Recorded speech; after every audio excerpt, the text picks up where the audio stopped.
ఇంట్లోకి సరుకులు తెద్దామని రిలయన్స్ మార్ట్‌కి వెళ్ళాము. మా పిల్లలు అక్కడ ఏనుగులు చూసి బాగా ఆడుకున్నారు. ఆడుకొని కొనియమని అయితే అడగలేదు. అక్కడే పెట్టేసొచ్చారు. సరుకులన్నీ కొనుక్కొని ఇంటికొచ్చాము. నేను ఇందులో నెయ్యి తీసుకున్నానండి. ఇది హెరిటేజ్ వాళ్ళది. చాలా టేస్ట్‌గా ఉంటుంది. మనం ఇంట్లో చేసుకునే నెయ్యిలాగే అనిపిచ్చిద్ది నాకైతే. ఇంట్లో చేసుకున్న నెయ్యి పొంగల్‌కి, పిల్లలు తినడానికి యూజ్ చేస్తాను. ఇదేమో సున్నుండలకి, స్వీట్స్ చేయడానికి వాడతాను. చాలా టేస్ట్‌గా ఉంటాయి. అవకాడో కోసం ఊరంతా తిరిగామండి. మార్ట్‌లో కూడా దొరకలేదు. స్మాల్ రిలయన్స్ మార్ట్ ఉంది. అక్కడ దొరికింది అవకాడో. షార్ట్ వీడియో పెట్టినప్పుడు ఒక సిస్టర్ కామెంట్ చేశారు. అవకాడోని బ్రెడ్ తో కలిపి పిల్లలకి పెట్టమన్నారు. చాలా టేస్ట్ గా ఉంటుందని చెప్పారు. నేను అలాగే ఒకసారి ట్రై చేసి చూసాను. చాలా టేస్ట్ గా ఉంది. ఆ రెసిపీ నెక్స్ట్ వీడియోలో మీకు చూపిస్తాను. ఈ బ్రష్‌ల కాస్ట్ ఎంతో గెస్ చేసి చెప్పండి.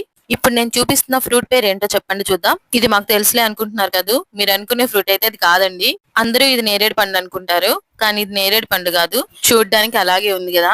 అది కాదు. ఇదేంటో మీకు తెలిస్తే కామెంట్ చేయండి.